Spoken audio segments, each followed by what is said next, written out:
ধনুৰাশিৰ জাতক জাতিকাসকল, আজি আমি বিশ্লেষণ কৰিম সেই বিশেষ সময়খিনি ৭ ডিচেম্বৰ ২০২৫ৰ পৰা জুন ২০২৬ লৈ, যাক জ্যোতিষীয় দৃষ্টিভংগীৰ পৰা পুনৰ উদ্ধাৰৰ সময় বুলি কোৱা হৈছে। এইটো কোনো সাধাৰণ ৰাশিফল নহয়। এইটো সেই ছমাহৰ সাৰগৰ্ভিত মানচিত্ৰ, যিয়ে কয় যে ব্ৰহ্মাণ্ড আপোনাৰ পক্ষলৈ ঢাল খাবলৈ প্ৰস্তুতি চলাইছে। উপলব্ধ সংকেতবোৰ স্পষ্ট। এই সময়ছোৱাই আপোনাৰ বাবে ৰিকভাৰী আৰু ৰিক্লেমেশ্যন পুনৰপ্ৰাপ্তিৰ সুযোগ লৈ আহিছে। কিন্তু মনত ৰাখিব, প্ৰতিটো সুযোগৰ সৈতে সাৱধানতাও জড়িত হৈ থাকে। য'ত বৃহস্পতি আৰু মংগলে আপোনাৰ ভাগ্যক উজ্জ্বল কৰাৰ ভংগী লৈছে আৰু আপোনাক পুনৰ সন্মান তথা সম্পদ প্ৰদান কৰাৰ পথ দেখুৱাইছে, তাতেই ৰাহুৱে সেই একেই সফলতাক ওলোটা কৰাৰ সম্ভাৱনাৰো ইংগিত দিব পাৰে। আহক এতিয়া আমি সেই ৪টা প্ৰধান ঘটনাৰ ক্ৰমবদ্ধ আৰু গভীৰ বিশ্লেষণ আৰম্ভ কৰোঁ, যাতে আপুনি কেৱল আপোনাৰ হেৰুৱাখিনি পুনৰ ঘূৰাই পোৱাই নহয়, বৰঞ্চ আহিবলগীয়া সুযোগবোৰক চমৎকাৰী ধৰণে নিজৰ কৰি ল'ব পাৰে। সবাতোকৈ প্ৰথম আৰু ডাঙৰ ঘটনাটো হ'ল ৭ ডিচেম্বৰ ২০২৫ তাৰিখে হ'বলগীয়া মংগল ৰাশি পৰিৱৰ্তন। গ্ৰহবোৰৰ সেনাপতি মংগল, যি শক্তি আৰু ঊৰ্জাৰ কাৰক, তেওঁ আপোনাৰ নিজৰ ৰাশিলৈ অৰ্থাৎ আপোনাৰ প্ৰথম ভাৱলৈ আহি আছে। ভাবকচোন, যেতিয়া সেনাপতি নিজেই আপোনাৰ ঘৰলৈ আহিবহে, তেতিয়া কি হ'ব? আপোনাৰ ভয় নোহোৱা হ'ব। আপোনাৰ শক্তি বা ঊৰ্জাৰ স্তৰ আকাশলংঘী হ'ব। ধনুৰাশিৰ লোকসকলৰ বাবে মংগল পঞ্চম আৰু দ্বাদশ ভাৱৰ স্বামী। এই দুইটা ভাৱৰ শক্তি এতিয়া আপোনাৰ মগজু আৰু ব্যক্তিত্বলৈ আহি যাব। দ্বিতীয়টো ডাঙৰ ঘটনা হ'ল আপোনাৰ ৰাশিৰ স্বামী দেৱগুৰু বৃহস্পতি বক্ৰী হোৱা। ৫ ডিচেম্বৰৰ পৰা বৃহস্পতি আপোনাৰ সপ্তম ভাৱত অৰ্থাৎ মিথুন ৰাশিত ওলোটা গতিৰে চলি আছে। জ্যোতিষশাস্ত্ৰত এটা বৰ সুন্দৰ নীতি আছে। যেতিয়া কোনো শুভ গ্ৰহ বক্ৰী হয়, তেতিয়া সি চেষ্টা বল লাভ কৰে। ইয়াৰ অৰ্থ হ'ল ঘূৰি অহা। উদাহৰণস্বৰূপে, ধৰি লওক আপুনি ঘৰৰ পৰা ওলাল আৰু আপোনাৰ মনত পৰিল যে আপুনি আপোনাৰ পাৰ্চ বা মোবাইলটো ঘৰত পাহৰি আহিছে। আপুনি কি কৰিব? আপুনি পুনৰ ঘূৰি যাব। ঠিক তেনেদৰেই বক্ৰী বৃহস্পতি এতিয়া ঘূৰি আহিছে সেই সুখবৰ, সেই সম্পৰ্কবোৰ আৰু সেই টকাসমূহ আপোনাক দিবলৈ, যিবোৰ পাছত ৰৈ গৈছিল। এইটো আপোনাৰ বাবে এটা ছেকেণ্ড চান্স বা দ্বিতীয় সুযোগ। তৃতীয় শক্তিটো হ'ল ৰাহু। ৰাহু এই সময়ত আপোনাৰ তৃতীয় ভাৱ অৰ্থাৎ কুম্ভ ৰাশিত আছে। আৰু আটাইতকৈ ডাঙৰ কথাটো হ'ল, তেওঁ নিজৰেই নক্ষত্ৰ শতভিষাত চলি আছে। জ্যোতিষীয়দাতাই ইয়াক তখতাপলত যোগ বুলি কয়, যিটো ১৮ বছৰৰ পাছত গঠন হৈছে। তৃতীয় ভাৱটো হ'ল পৰাক্ৰমৰ। ৰাহুৱে ইয়াত আপোনাক এটা জুনুন বা প্ৰবল ইচ্ছা দিব। এইটো এনেকুৱা এটা ধুমুহা, যিয়ে হয়তো আপোনাৰ সকলো বিপদ উৰুৱাই লৈ যাব। নহ'লে যদি আপুনি ইয়াক নিয়ন্ত্ৰণ নকৰে, তেন্তে ই সকলো ধ্বংসও কৰি পেলাব পাৰে। আৰু শেষত আমি পাহৰিব নালাগে যে শনিদেৱ এতিয়াও আপোনাৰ চতুৰ্থ ভাৱ অৰ্থাৎ মীন ৰাশিত বহি আছে। ধৈয়াৰ প্ৰভাৱ এতিয়াও শেষ হোৱা নাই। কিন্তু ভাল খবৰটো হ'ল যে লগ্নত বহি থকা মংগল আৰু ৭ম ভাৱৰ বৃহস্পতিয়ে শনিৰ নেতিবাচক প্ৰভাৱক নিউট্ৰালাইজ বা কম কৰাৰ কাম কৰিব। তেনেহ'লে থিমটো কি? অহা ৬ মাহৰ থিম হ'ল from isolation to brand building. ইমান দিন আপুনি অকলশৰীয়া হৈ আছিল, শান্ত হৈ আছিল। কিন্তু এতিয়া পৃথিৱীৰ সন্মুখলৈ অহাৰ, নিজৰ পৰিচয় গঢ়াৰ আৰু নিজৰ প্ৰাপ্য অধিকাৰ বিচৰাৰ সময় আহি পৰিছে। আহক এতিয়া আমি ইটোৰ পিছত সিটোকৈ আপোনাৰ জীৱনৰ প্ৰতিটো দিশ ডিকোড কৰোঁ। সৰ্বপ্ৰথমে কথা পাতোঁ আপোনাৰ অৰ্থাৎ আপোনাৰ ব্যক্তিত্ব আৰু স্বাস্থ্যৰ বিষয়ে। ডিচেম্বৰ ২০২৫ৰ আৰম্ভণিৰ লগে লগে মংগল আপোনাৰ শিৰত অৰ্থাৎ লগ্নত আহি বহিছে। আপুনি অনুভৱ কৰিব যে যোৱাকালিলৈকে যি এলাহ বা সৰপা ভাৱ আছিল, সেয়া হঠাৎ নোহোৱা হৈ গৈছে। আপুনি ৰাতিপুৱা শুই উঠিয়েই এটা মিছন বা লক্ষ্য লৈ উঠিব। মংগলে আপোনাক উচ্চ আত্মবিশ্বাস দিব। বৃহস্পতিৰ সপ্তম দৃষ্টিও আপোনাৰ লগ্নত পৰিছে। চাওক, মংগল হ'ল শক্তি আৰু বৃহস্পতি হ'ল জ্ঞান। যেতিয়া জ্ঞান আৰু শক্তিৰ মিলন হয়, তেতিয়া মানুহ অজেয় হৈ পৰে। আপোনাৰ ব্যক্তিত্বত এটা গৰিমা আৰু আকৰ্ষণ আহিব। মানুহে আপোনাৰ কথা শুনিব।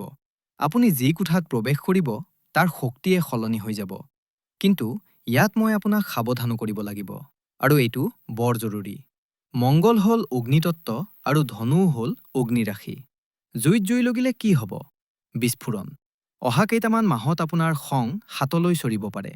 সৰু সৰু কথাত খং উঠা বা বিৰক্ত লগা, ইগ' বা অহংভাৱত আঘাত লগা, এইবোৰে আপোনাৰ হ'বলগীয়া কামো বেয়া কৰিব পাৰে। চিকিৎসা বিজ্ঞানৰ ফালৰ পৰা মংগল ১২শ ভাৱ অৰ্থাৎ চিকিৎসালয়ৰ স্বামী হৈ লগ্নত আছে। দাতাই স্পষ্টকৈ কৈছে, আপুনি উচ্চ ৰক্তচাপ, মূৰৰ বিষ, মাইগ্ৰেইন বা তেজৰ লগত জড়িত সমস্যাৰ ধ্যান ৰাখিব লাগিব। গাড়ীবোৰ সাৱধানে চলাব, কাৰণ মংগল আঘাত বা দুৰ্ঘটনাৰো কাৰক। পৰামৰ্শ এয়াই যে এই অতিৰিক্ত শক্তি বা এনাৰ্জিক ঘৰত খং হিচাপে উলিয়াই নিদিব। জিম জইন কৰক, দৌৰক বা খেল ধেমালি কৰক। যদি ঘাম নোলায় তেন্তে ঘৰত অশান্তি হ'ব। নিৰ্বাচন আপোনাৰ হাতত। এতিয়া যাওঁ সেই অংশলৈ, মাৰ বাবে আপুনি অধীৰ আগ্ৰহেৰে অপেক্ষা কৰি আছে, কেৰিয়াৰ আৰু টকা। ইয়াক ব্ৰহ্মাণ্ডই আপোনাৰ বাবে কিবা এটা ডাঙৰ পৰিকল্পনা কৰি আছে। আমাৰ ওচৰত যি ডাটা আছে সেয়া বৰ আমোদজনক কথা কয়। বৃহস্পতি আপোনাৰ সপ্তম ভাৱত আছে। কালপুৰুষৰ কুণ্ডলীত সপ্তম ভাৱটো হৈছে বজাৰ, পাব্লিক ডিলিং আৰু অংশীদাৰিত্ব। ইমান দিন যদি আপুনি অকলে কাম কৰি আছিল বা দোকানদাৰৰ মানসিকতাৰে কাম কৰি আছিল, তেন্তে এতিয়া সেয়া সলনি কৰাৰ সময়। এই সময় হ'ল ব্ৰেণ্ড হোৱাৰ। আপুনি চাকৰিতেই থাকক বা ব্যৱসায়ত, আপুনি আনৰ চকুত দৃশ্যমান হ'বই লাগিব। বৃহস্পতিয়ে কৈছে step out into the market, অৰ্থাৎ বজাৰলৈ ওলাই আহক। ব্যৱসায় কৰাসকলৰ বাবে এই সময় সহযোগিতাৰ। অকলে নাযাব, পাৰ্টনাৰশ্বিপ বা অংশীদাৰিত্ব কৰক।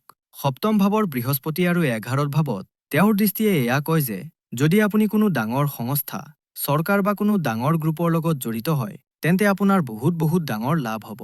কিন্তু ইয়াত এটা বৰ ডাঙৰ সতৰ্কবাণী আছে। ৰাহু তৃতীয় ভাৱত, অৰ্থাৎ ডকুমেণ্টেশ্যন বা নথিপত্ৰৰ ভাৱত আছে, আৰু বৃহস্পতিৰ দৃষ্টি তাত পৰিছে। বন্ধুসকল, মোৰ এই কথাটো গাঁঠি বান্ধি লওক।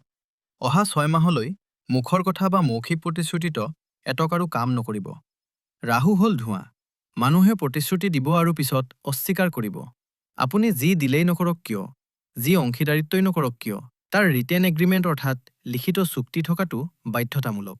আপোনাৰ পেপাৰৱাৰ্ক বা কাগজ পত্ৰ যিমান পকা হ'ব, আপোনাৰ সফলতাও সিমানেই ডাঙৰ হ'ব। এতিয়া ধন বা টকাৰ কথা পাতোঁ। ইয়াত ভূমি ভৱনৰ এটা বৰ প্ৰবল যোগ সৃষ্টি হৈছে। মংগলক আমি ভূমিপুত্ৰ বুলি কওঁ। মংগলে লগ্নত বহি নিজৰ চতুৰ্থ দৃষ্টি আপোনাৰ চতুৰ্থ ভাৱ অৰ্থাৎ সুখ আৰু সম্পত্তিৰ স্থানত পেলাইছে। আপুনি যোৱা কিছু সময়ৰ পৰা ঘৰ কিনাৰ কথা ভাবি আছিল নেকি? মাটিৰ কোনোবা এটা লেনদেন বা ডিল আধাৰুৱা হৈ আছিল নেকি? ডিচেম্বৰ 2025ৰ পৰা ফেব্ৰুৱাৰী 2026ৰ সময়ছোৱা লিখি লওক। এই সময়খিনি মাটি বাৰী কিনা, ঘৰৰ ভেটি দিয়া বা নিৰ্মাণ কাৰ্য আৰম্ভ কৰাৰ বাবে যোৱা 10 বছৰৰ ভিতৰত আটাইতকৈ শ্ৰেষ্ঠ সময়। শনিৰ বাবে যি পলম হৈ আছিল, মংগলৰ শক্তিয়ে তাক ভাঙি পেলাব। আৰু যিমানলৈকে ৰৈ যোৱা টকাৰ কথা আছে, জুন 2026লৈকে বৃহস্পতিৰ দৃষ্টি আপোনাৰ 1100 ভাৱ অৰ্থাৎ আয় বা ইনকামৰ ওপৰত আছে। ৰৈ যোৱা বা ফচি থকা টকা ঘূৰি আহিব। দৰমহা বঢ়াৰ বা প্ৰমোচনৰ বৰ শক্তিশালী যোগ সৃষ্টি হৈছে, কাৰণ পঞ্চম ঘৰৰ স্বামী লগ্নলৈ আহি ৰাজযোগ সৃষ্টি কৰিছে। এতিয়া আমি জীৱনৰ আটাইতকৈ স্পৰ্শকাতৰ দিশটোৰ বিষয়ে কথা পাতিম, সম্পৰ্ক। ইয়াত পৰিস্থিতি অলপ মিশ্ৰিত।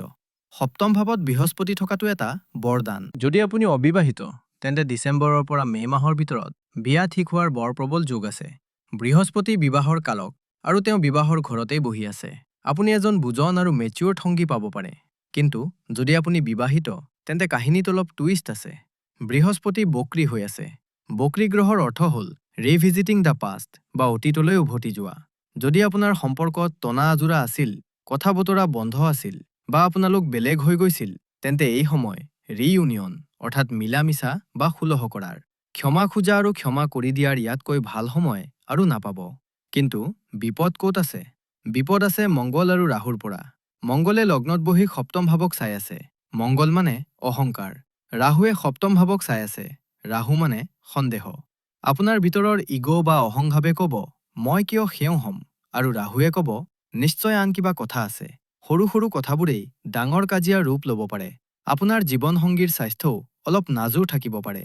পৰামৰ্শ কেৱল ইমানেই, আপোনাৰ শোৱা কোঠাৰ দৰজাতেই ইগ' বা অহংভাৱক এৰি থৈ আহক। ইয়াত মই আপোনাক আটাইতকৈ বেছি সাৱধান কৰিব বিচাৰোঁ আপোনাৰ পৰিয়াল আৰু ভাই ভনীক লৈ। ৰাহু আপোনাৰ তৃতীয় ভাৱত আছে। তৃতীয় ভাৱ সৰু ভাই ভনীৰ হয়। ডাটাত 100% নিয়মৰ উল্লেখ আছে, যাৰ অৰ্থ হ'ল সৰু ভাই ভনীৰ সৈতে বিবাদ হোৱাটো প্ৰায় নিশ্চিত। কাৰণ হ'ব টকা বা মাটি বাৰী। আপোনাক এটা কঠোৰ পৰামৰ্শ দিয়া হৈছে, ব্লাইণ্ড ফেথ অৰ্থাৎ অন্ধবিশ্বাস নকৰিব। আপোন ভাই হওক বা ঘনিষ্ঠ আত্মীয়ই হওক, টকা পইচাৰ ক্ষেত্ৰত স্বচ্ছতা বা পাৰদৰ্শিতা ৰাখিব। ৰাহুৱে আপোনাক উচতাব যাতে আপুনি তিতা কথা কয় আৰু সম্পৰ্ক ভাঙি পেলায়। কিন্তু মনত ৰাখিব, ৰাহুৰ কামেই হ'ল ভ্ৰম সৃষ্টি কৰা। শান্তি বৰ্তাই ৰাখক। আমাৰ যুৱ বন্ধুসকল আৰু ছাত্ৰ ছাত্ৰীসকলৰ বাবে এই সুমংগলপঞ্জী সময় কেনেকুৱা? মংগল পঞ্চম ভাৱ অৰ্থাৎ বুদ্ধি আৰু শিক্ষাৰ স্বামী হৈ লগ্নত আছে। টেকনিকেল ষ্টুডেণ্ট বা কাৰিকৰী শিক্ষাৰ ছাত্ৰ ছাত্ৰীসকলৰ বাবে বিশেষকৈ যিসকল ইঞ্জিনিয়াৰিং, মেডিকেল, কোডিং বা আইটিটো আছে, এয়া এক সোণালী সময়। আপোনাৰ মগজু লেজাৰৰ দৰে তীব্ৰ গতিত চলিব। কিন্তু যিহেতু ৰাহু তৃতীয় ভাৱত আছে, গতিকে আপোনাৰ মন শ্বৰ্টকাট বা চমু পথৰ ফালেও দৌৰিব। আপোনাক এনে লাগিব যে নপঢ়াকৈয়ে পাছ কৰি লওঁ বা কিবা এটা যোগাৰ লগাওঁ। বৃহস্পতিৰ সংকেত হ'ল গ্ৰুপ ষ্টাডি। অকলে কোঠাত বন্ধ হৈ পঢ়াৰ সলনি বন্ধুসকলৰ সৈতে জ্ঞান ভাগ বতৰা কৰক। ইয়াৰ ফলত আপোনাৰ ৰাহু শান্ত হ'ব আৰু বৃহস্পতি শক্তিশালী হ'ব। আৰু ধনুৰাশিৰ লোকসকলৰ সপোন থাকে পৃথিৱী ভ্ৰমণ কৰাৰ। মংগল 12শ ভাৱ অৰ্থাৎ বিদেশৰ স্বামী হৈ লগ্নত আছে। ৰাহুৱে 9ম ভাৱ অৰ্থাৎ দীঘলীয়া যাত্ৰাক চাই আছে। যদি আপুনি পঢ়াৰ বাবে বিদেশলৈ যাব বিচাৰে বা তাত ছেটেল হ'ব বিচাৰে, তেন্তে ডিচেম্বৰৰ পৰা মাৰ্চৰ ভিতৰত ফাইল লগাওক। আপোনাৰ কাম হোৱাৰ সম্পূৰ্ণ সম্ভাৱনা আছে। যিসকলে ইম্পৰ্ট-এক্সপৰ্টৰ কাম কৰে, তেওঁলোকে বিদেশী ক্লায়েণ্টৰ পৰা ডাঙৰ মুনাফা লাভ কৰিব। এতিয়া মই কথা পাতিব বিচাৰোঁ ঘৰৰ ভেটি গঢ়া আমাৰ মাতৃ আৰু ভগ্নীসকল, অৰ্থাৎ গৃহিণীসকলৰ লগত। প্ৰায়ে আপোনালোকে ৰাশিফলৰ ভিডিঅ' চায়, কিন্তু আপোনালোকৰ ভাৱ হয় যে আপোনালোকৰ বাবেতো কোনেও কথাই পতা নাই। কিন্তু এইবাৰৰ এই গ্ৰহগোচৰ আপোনালোকৰ বাবে বৰ বিশেষ। চাওক, মংগল আপোনাৰ লগ্নত বহি আছে আৰু তেওঁৰ চতুৰ্থ দৃষ্টি আপোনাৰ চতুৰ্থ ভাৱ অৰ্থাৎ ঘৰ পৰিয়ালৰ ওপৰত পৰিছে। চতুৰ্থ ভাৱটো আপোনাৰ ডমেইন, আপোনাৰ ঘৰ। মংগলৰ এই দৃষ্টি আপোনাক অশান্ত বা বেচেইন কৰি তুলিব পাৰে। আপুনি ঘৰৰ ভিতৰত উশাহ বন্ধ হোৱা যেন বা অবদ্ধ অনুভৱ কৰিব পাৰে। সৰু সৰু কথাত যেনে ঘৰ চাফা কৰাক লৈ বা ল'ৰা-ছোৱালীৰ হুলস্থুলত আপোনাৰ বৰ বেছি খং উঠিব পাৰে। যদি আপুনি দিনটো ঘৰৰ ভিতৰতেই সোমাই থাকে, তেন্তে এই মংগলে ঘৰত কলহ বা কাজিয়াৰ সৃষ্টি কৰিব। তেনেহ'লে উপায় কি? ব্ৰহ্মাণ্ডই আপোনাক কৈছে, বাহিৰলৈ ওলাওক। বৃহস্পতি আপোনাৰ সপ্তম ভাৱত আছে। সপ্তম ভাৱ হ'ল বাহিৰৰ পৃথিৱী আৰু মানুহৰ সৈতে মিলা-মিছা কৰা। অহা 6 মাহৰ বাবে আপুনি এটা নিয়ম বনাব লাগিব। ঘৰৰ চাৰিসীমাত বন্দী হৈ নাথাকিব। কিটি পাৰ্টি জইন কৰক, নাম প্ৰসংগ বা সৎসংগলৈ যাওক, বা আপোনাৰ বান্ধৱীসকলৰ সৈতে পাৰ্কত খোজ কাঢ়িবলৈ যাওক। মানুহৰ সৈতে কথা পাতক। ইয়াক আমি চিট-চেট ষ্ট্ৰেটেজি বুলি কওঁ। যিমান আপুনি মানুহৰ মাজত উঠা-বহ কৰিব, সিমানেই আপোনাৰ মন শান্ত থাকিব। এই সময় নিজৰ এটা ছ'চিয়েল ইমেজ বা সামাজিক পৰিচয় গঢ়াৰো সময়। হ'ব পাৰে আপুনি কোনোবা সৰু-সুৰা টিফিন ছাৰ্ভিচ বা বুটিটিকৰ কাম আৰম্ভ কৰিব বিচাৰি আছিল। এই সময় তাৰ বাবে বেষ্ট। মনত ৰাখিব, যদি আপুনি ঘৰত সোমাই থাকে, তেন্তে মংগলে আপোনাক বেমাৰী কৰিব আৰু খং তোলাব। কিন্তু যদি আপুনি সমাজলৈ ওলাই যায়, তেন্তে বৃহস্পতিয়ে আপোনাক মান-সন্মান দিব। গতিকে নিজৰ শাৰীৰ আচল কঁকালত টানকৈ বান্ধি লওক আৰু পৃথিৱীক আপোনাৰ চমক দেখুৱাওক। বন্ধুসকল, যদি মই এই গোটেই 6 মাহৰ সময়খিনিক সামৰি লওঁ, তেন্তে সিদ্ধান্ত এয়াই। প্ৰথমতে, এই সময় ৰিকভাৰীৰ, হেৰুৱা সন্মান আৰু ধন ঘূৰাই পোৱাৰ। দ্বিতীয়তে, ব্ৰেণ্ডিঙৰ সময়। লুকাই নাথাকিব, পৃথিৱীৰ সন্মুখলৈ ওলাই আহক। তৃতীয়তে, নিজৰ ঘৰ সজাৰ সপোন এতিয়া পূৰণ হ'ব। আৰু চতুৰ্থতে, সাৱধানতা। খং, ইগ' আৰু ভাই-ভনীৰ সৈতে বিবাদ। কেৱল এই 3টা শত্ৰুৰ পৰা বাচি থাকিব লাগিব। কেইটামান গুৰুত্বপূৰ্ণ তাৰিখ টুকি লওক। 7 ডিচেম্বৰ 2025 মংগলৰ প্ৰৱেশ হ'ব, যিয়ে শক্তিৰ বিস্ফোৰণ আনিব। 11 মাৰ্চ 2026 বৃহস্পতি মাৰ্গী হ'ব, যাৰ ফলত সম্পৰ্কবোৰত স্পষ্টতা আহিব। আৰু 1 জুন 2026 বৃহস্পতি অষ্টমৱতী অষ্টম ভাৱলৈ যাব, যাৰ পাছত আপুনি স্বাস্থ্যৰ বেছি যত্ন ল'ব লাগিব। এতিয়া কথা পাতোঁ উপায়সমূহৰ বিষয়ে। গ্ৰহৰ বেয়া প্ৰভাৱ কম কৰিবলৈ আৰু শুভফল বঢ়াবলৈ আপুনি এই উপায়বোৰ কৰিব লাগিব। যিহেতু মংগল লগ্নত আছে, তেওঁৰ শান্তি বৰ জৰুৰী। প্ৰতি মঙলবাৰে হনুমানজীৰ সন্মুখত সৰিয়হ তেলৰ 2টা চাকি জ্বলাব। গুড়েৰে বনোৱা মিঠা ৰুটি বা লাডুৰ ভোগ লগাই দুখীয়া বা ল'ৰা-ছোৱালীৰ মাজত বিতৰণ কৰিব। আৰু এবাৰ বজৰং বান পাঠ নিশ্চয় কৰিব। ই আপোনাক কৰ্ট-কাছাৰী আৰু শত্ৰুৰ পৰা বচাই ৰাখিব। ৰাহুৰ তখতাপলত চম্ভালিবলৈ আপোনাৰ শোৱা কোঠাত গাদীৰ তলত এটা ময়ূৰৰ পাখি ৰাখিব। ই ৰাহুৰ নেতিবাচক তৰংগবোৰ শুহি লয়।